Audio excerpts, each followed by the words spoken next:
Ya teman-teman ingat gitu ya, kita itu negara hukum ya. Jadi saya seringkali di grup Telegram, aturan pertama itu kita harus tunduk sama Undang-Undang ITE gitu. Ingatlah alat pembayaran yang sah itu adalah rupiah kayak gitu. Kita harus taat terhadap hukum Indonesia gitu. Terus kalau teman-teman ntar TP gitu jadi rupiah, tolong pajaknya dibayar kayak gitu-gitu ya teman-teman. Itu pesan saya dari saya. Kita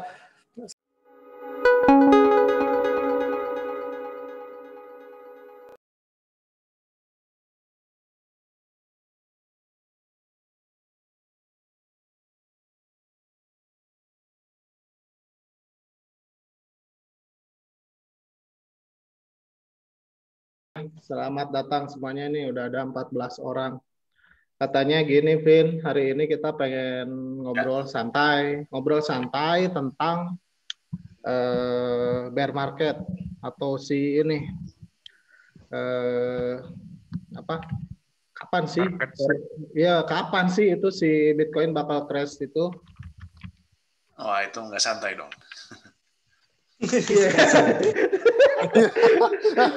Stres juga ya, gitu.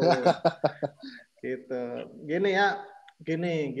Gue sekarang mau mulai ngebacot.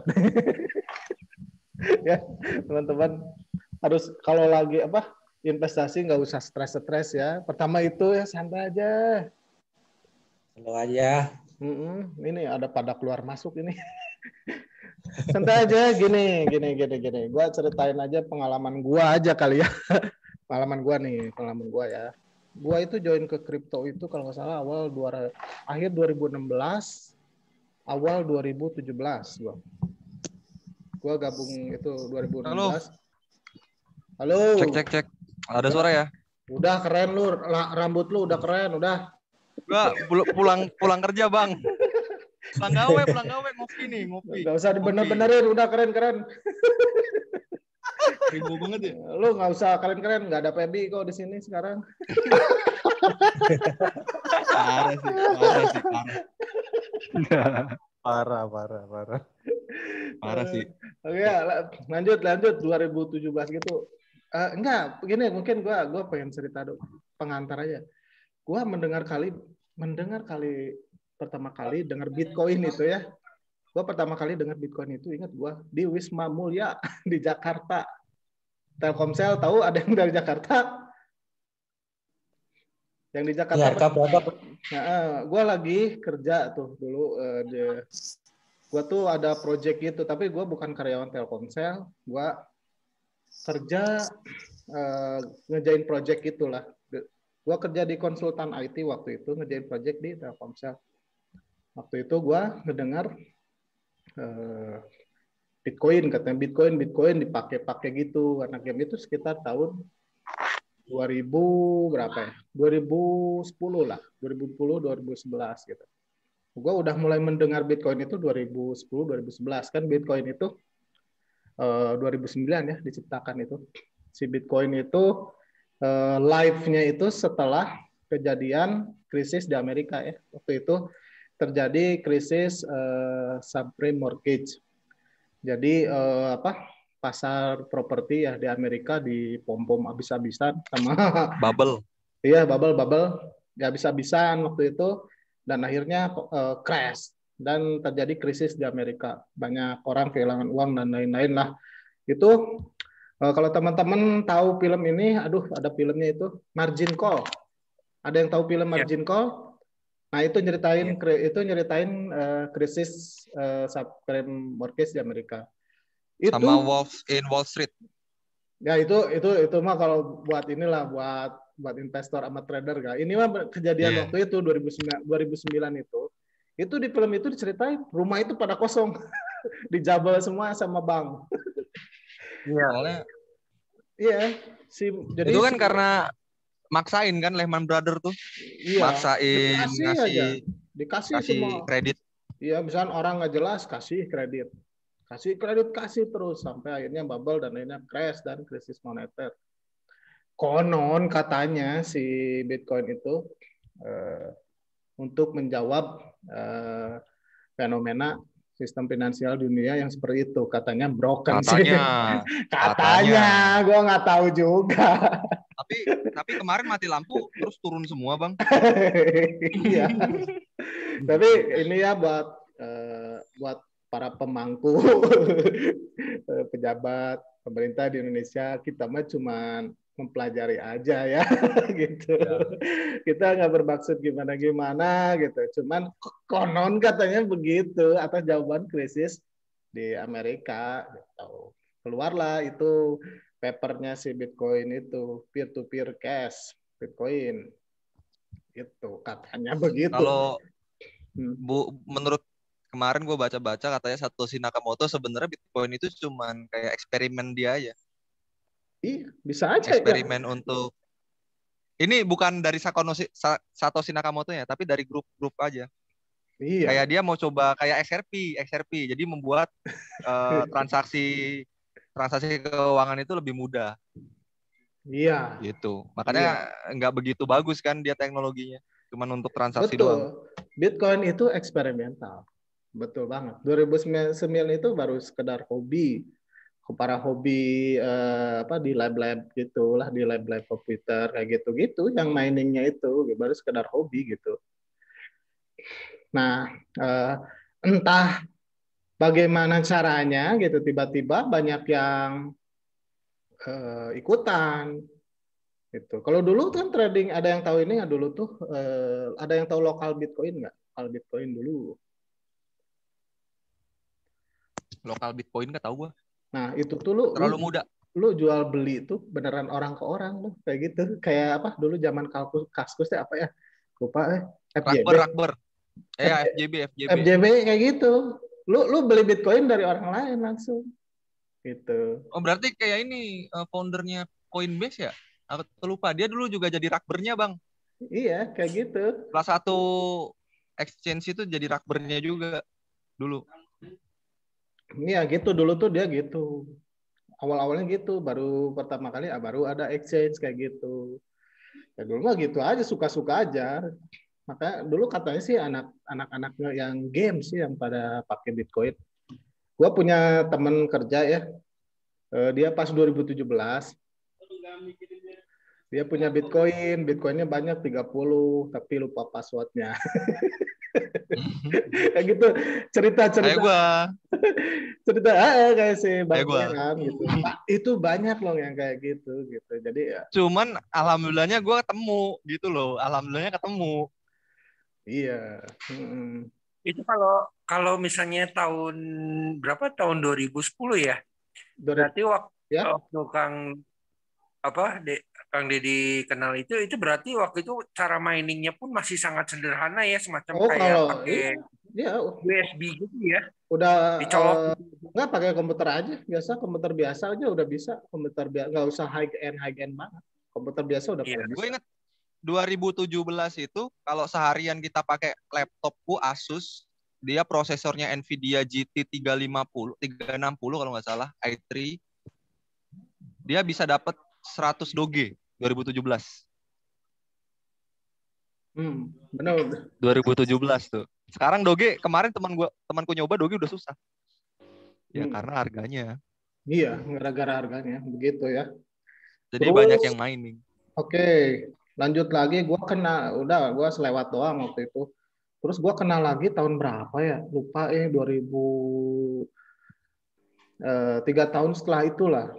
Dengarnya tuh udah mulai 3 tahun apa lupa gue, udah harganya Bitcoin dulu yang nggak ada harganya tiba-tiba $500 waktu itu, ingat gue masih belum apaan sih, gila Bitcoin dulu dulu nggak ada harganya gitu, dan sekarang udah $500.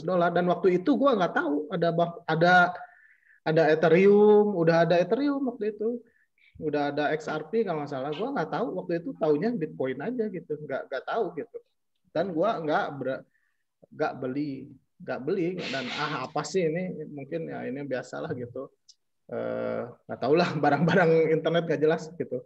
Soalnya sebelum itu juga ada kalau nggak salah, dulu tuh sebelum Bitcoin tuh ada kalau nggak salah, ada yang jualan emas digital kayak gitu-gitu, udah ada sebenarnya gitu.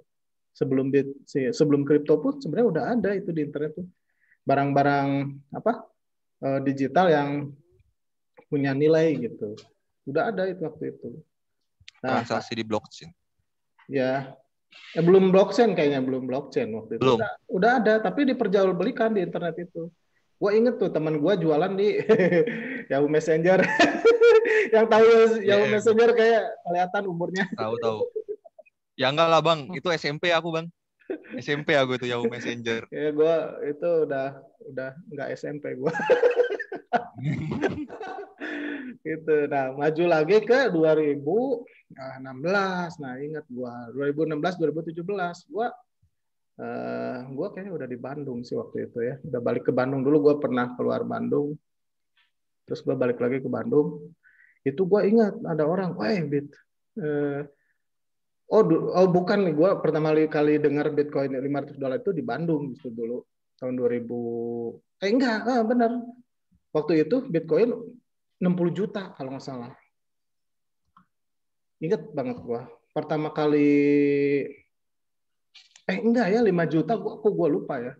60 juta 2017, Bang. 2017. Iya, 5 juta benar. 5 juta gua pernah ngomong, wah gila Bitcoin 5 juta. Ingat banget gua. Gua ngobrol di Jalan Braga waktu itu di sebuah kafe di Jalan Braga itu Bitcoin katanya $500.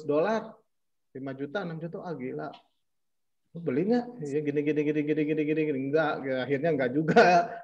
Akhirnya gue beli kalau salah.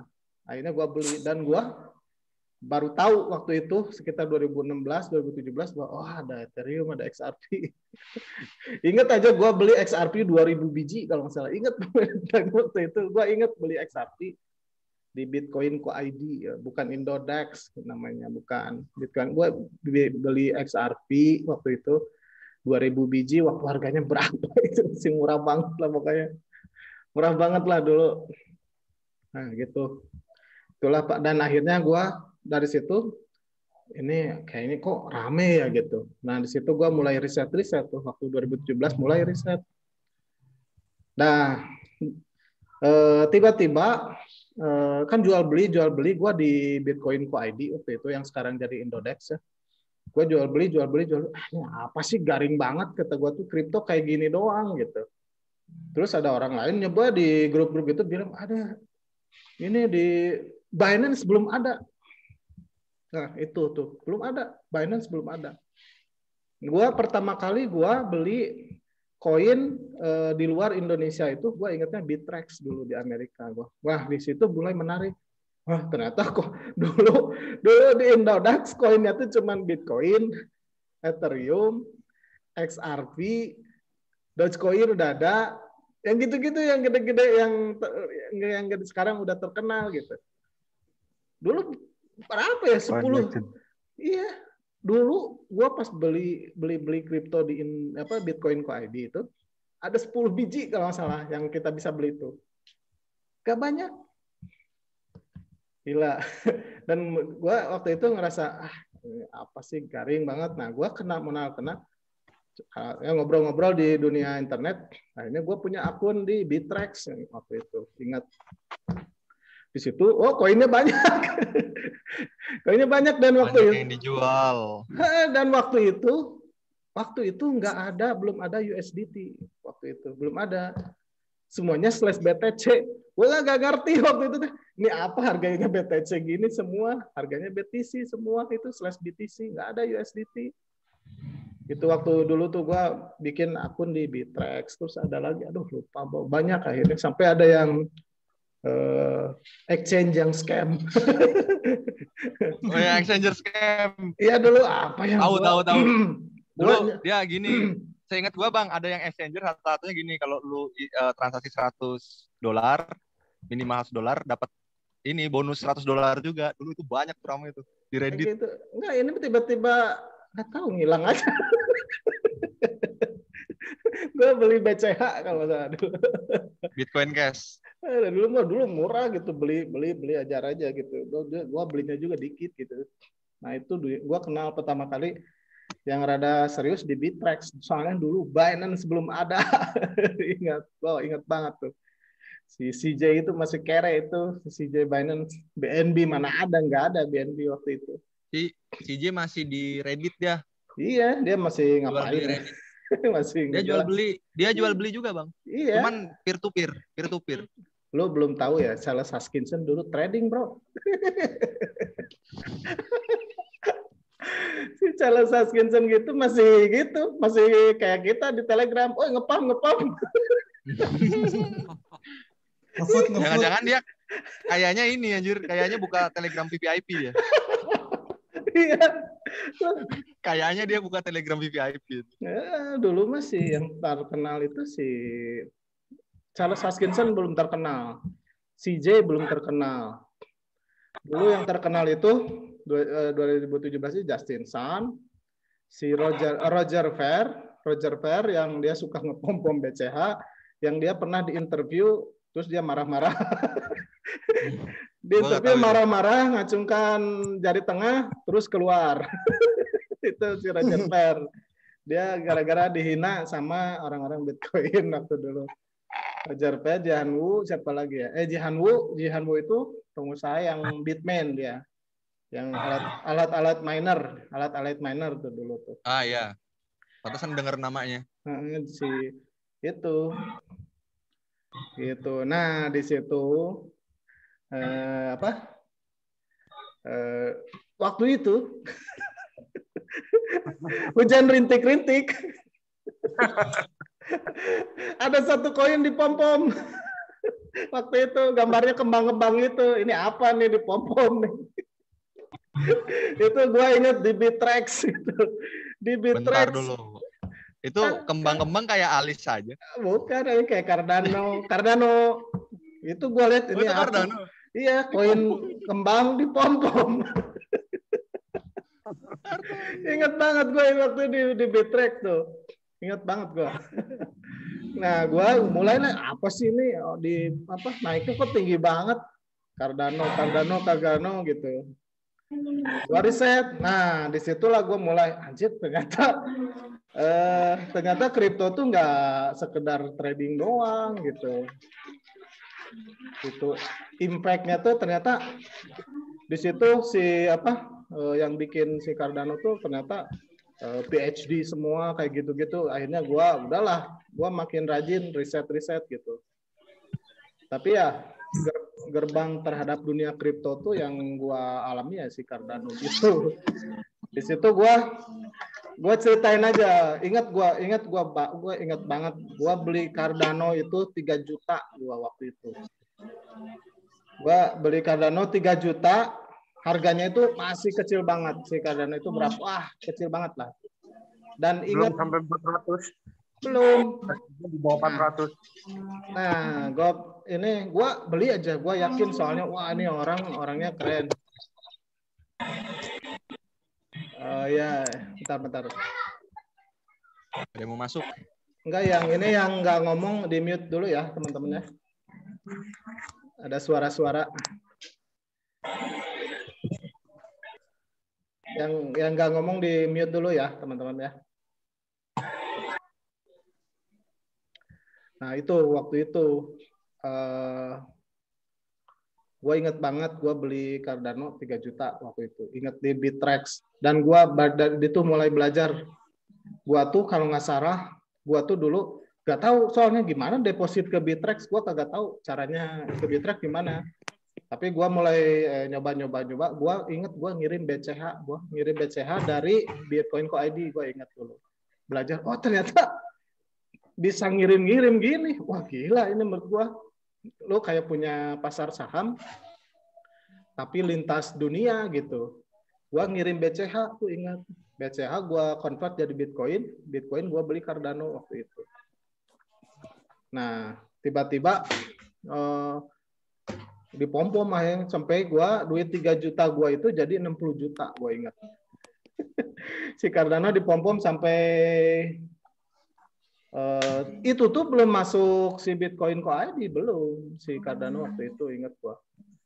Sampai 60 juta ya, cuman gue dulu wah benar-benar nggak tahu banget gitu. Waktu itu gue masih polos aja.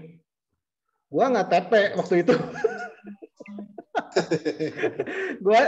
gue cuman ingat gue ambil duit lagi, ambil modal gue untungnya. Gue ambil modal gue kebetulan bini gua perlu kacamata waktu itu, ingat perlu kacamata, gua jual gitu buat beli kacamata bini gua waktu itu, ingat gua.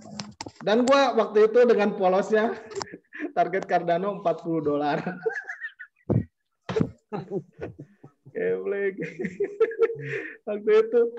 waktu itu gua Cardano gua 3 juta sampai 60 juta gua TP buat kacamata, itu gua biarin sampai hancur. Gitulah. Terus belajar apa? Maksudnya kan kalau Kang Deddy kan ngerti dengan blockchain. Ya, itu dari Cardano saya. Apa? Iya kan, Kang Deddy kan ngerti nih dengan bahasa-bahasa apa pemrograman, salah satunya kan blockchain juga kan paham. Ya familiar lah. Enggak, ya. saya enggak, saya cuma nyoba-nyoba aja waktu itu. Nah kan kenal sama Cardano, tiba-tiba saya justru belajar blockchain dari Cardano dulu dia. Langsung makanya ketika belajar Cardano langsung tahu bahwa oh ternyata Bitcoin itu proof of work, bukan apa. Oh ternyata proof of work ini bermasalah, bla bla bla bla bla. Belum ada DeFi waktu itu, belum ada DeFi staking kayak gitu, belum ada. Itu terus oh ternyata si Cardano tuh ntar maunya proof of stake gitu. Terus gua lihat deh, terus masuk ke Ethereum. Oh ternyata gua bisa ngoding di Ethereum gitu. Terus gua nyobain bikin kontrak kayak gitu, bikinnya pakai bahasa Solidity. Terus waktu itu bahasa apa? Solidity masih dipakai sekarang. Ethereum tuh kalau mau bikin kontrak di Ethereum pakainya Solidity dulu. Nah, waktu itu gue nyobain tutorial oh kayak gini, oh gitu. Nah, di situ gue baru nyadar, oh gila, ternyata blockchain tuh sebesar ini gitu. Pantesan harganya naik terus kayak gitu. Nah, waktu itu 2017-an, dari situ gue udah mulai udahlah gue kripto banget gue waktu itu. Soalnya setelah tahu sebenarnya yang apa gerbangnya itu gue lewat Cardano, tapi gue tahu potensinya si blockchain itu di Ethereum. Ketika nyobain, soalnya gue kan profesi gue programmer lah gitu ya. Ketika itu nyobain bikin kontrak, wah gila nih ternyata, wah benar yang dibilang orang-orang itu si blockchain itu bakal kayak gitu-gitu ya, makanya gitu. Itu padahal dulu belum ada DeFi, belum ada apa-apa itu. Iya. Waktu itu ada pernah kepikiran nggak untuk nyiptain koin gitu? Belum lah. Dan belum sampai sekarang pun belum. Ya saya kan saya punya kegiatan gitu lah. Tapi baru sekedar nyoba-nyoba gitu. Sekedar nyoba-nyoba. Iya. Itulah perkenalan gua. Nah, 2002. Nah, gua waktu itu duit 3 juta jadi 60 juta, gua nggak TP, TP dikit. Tapi gua dimin sampai hancur kata. Soalnya, nah ini nih buat teman-teman ya. Situasinya waktu itu 2017 ya seperti sekarang nih. Pada optimis gitu. Wah, naik 10 kali lipat, 100 kali lipat kayak gitu-gitu. Ini sama waktu dulu 2017, akhir-akhir 2017 kayaknya nggak akan pernah bear market gitu. Waktu dulu ya, waktu pas akhir-akhir tuh 2017 tuh gila-gilaan lah. Si Cardano udah $1 juga waktu itu. Nah, udahlah si XRP yang paling fenomenal waktu itu kalau nggak salah sih. Dia naiknya gila-gilaan. Pokoknya 2017 XRP gue inget banget. Yang paling salah satu yang paling gila-gila naik itu XRP. Dan orang-orang pada saat itu berpikir bahwa tidak akan pernah turun ini kripto. Soalnya naik terus dari 2017 naik turun ya ada, emang koreksi ada gitu, koreksi ada tapi naik, koreksi naik kayak gitu. Dan akhirnya pada satu titik orang udah mulai percaya, ini kayaknya harga nggak akan bakal turun gitu. Waktu itu 2017 dan Bitcoin udah dulu ingat banget pas awal 10.000, tapi waktu itu udah mau 20.000 waktu itu. Si Bitcoin udah mau 20.000 dan tapi waktu itu tuh Bitcoin 20.000 enggak si altcoin dulu tuh, altcoin naik, Cardano $1, Ethereum 1.500 kalau nggak salah. Banyak lah semua si XRP bla bla bla bla. Nah, terakhir gue ingat si Bitcoin itu 300 juta. Ingat banget gue. Nah itu kayak udah berubah namanya, udah belum ya, udah berubah jadi Indodax belum ya waktu itu. Nah itu ingat banget gua lagi boker ngecek harga di Indodax, tapi belum Indodax ya, si Bitcoin 300 juta, ingat itu gua. Nah disitulah puncaknya bull market itu 2012 18 lah gitu. Ceger turun Bitcoin, koreksi kayak sekarang aja, koreksinya koreksinya kencang, terus dia balik lagi, ceger lagi turun, jadi lower low gitu. Tahu lower low, tahu kan lower low? Gitu. Turun naik, tapi yang bawahnya makin ke bawah gitu. Terus saja. Nah, suatu saat sideways naik lagi tuh. Naik gitu pas bulan 2018. Naik. Wah, kayaknya udah berakhir nih. Oh, udahlah bull market lagi, katanya bull market lagi. Ternyata enggak, sikat lagi. Turun altcoin itu udah setengahnya. Gitu. Dan ya terus sampai Ethereum altcoin hancur ya, sampai Ethereum bayangin dari harga 16 juta sampai sisa 2 jutaan, bahkan kurang lah. 90% Ethereum, bayangin, Cardano 95% turunnya.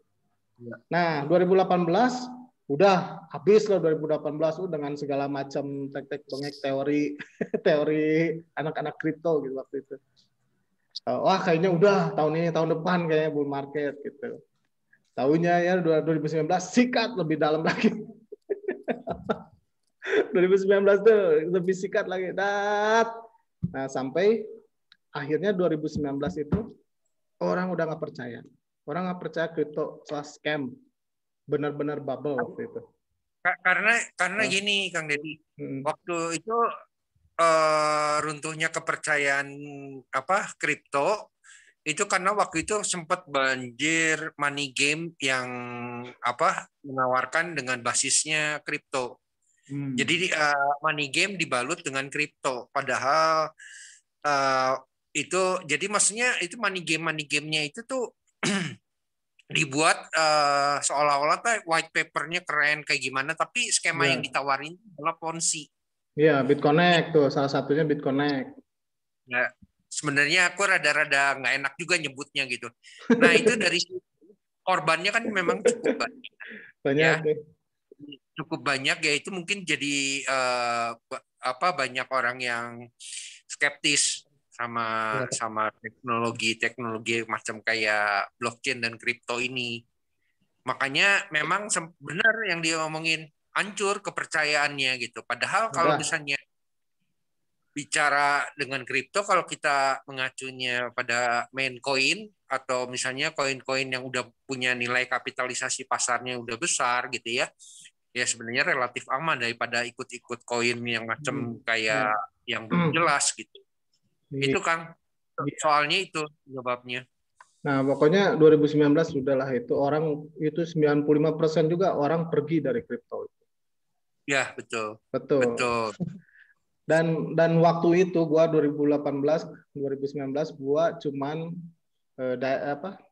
DCA namanya ya, dollar cost averaging satu koin gitu. Si Cardano gue beli tiap bulan 1 juta, gue ingat. Waktu 2018, 2019. Soalnya gue percaya itu fundamentalnya bagus. Teman-teman, ini pakai akun gratisan ya, jadi bentar lagi bakal habis. Ntar dilanjut kasih link baru ya. Ya, sambung. Iya ya, kalau mau lanjut sih kayaknya lanjut kali ya. Oke, siap. Udah Kang Deddy ya. Gimana? Fokusnya cuma di satu koin Cardano aja ya. Iya, waktu itu gue nggak tahu waktu itu apa coba. Itu gue soalnya udah merasakan, wah si Cardano gue pernah untung gede nih, gitu aja. Alasannya itu, dan fundamentalnya bagus, udah fokus aja. Jadi kayak BTC atau Ethereum semuanya nggak fokus, Cardano aja fokusnya gitu ya.